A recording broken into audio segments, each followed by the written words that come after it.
I want to teach y'all about the window of tolerance. I find this one incredibly helpful for the people who can't seem to understand why they have all this knowledge about all these things, about how their brain works, how their body works, and they still find themselves having trouble with emotional regulation. That's because your emotions ain't got jack shit to do with what you know. If that were true, then therapists wouldn't need therapists, but we do.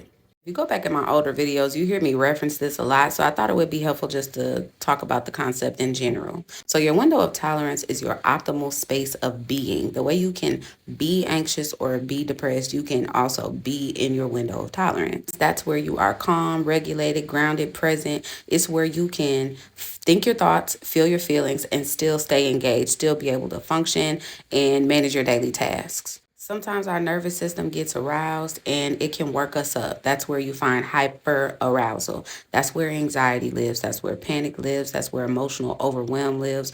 Overactive thought, hyperactivity, big angry outbursts, and panic. Sometimes our nervous system can become so overwhelmed that it shuts down or it freezes, and that is where depression lives. That's called hypoarousal.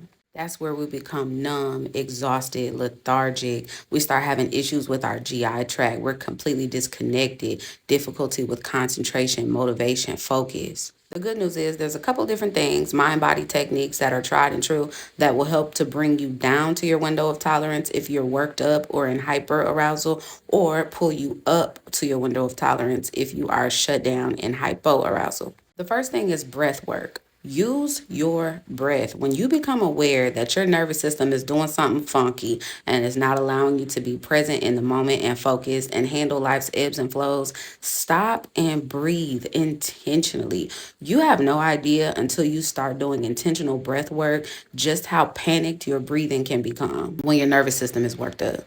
Mindful practices are also very effective to either pull you up or bring you down into your window of tolerance. Mindfulness has three components. I also have videos about this, and those components are awareness, acceptance, and then non judgmentalness.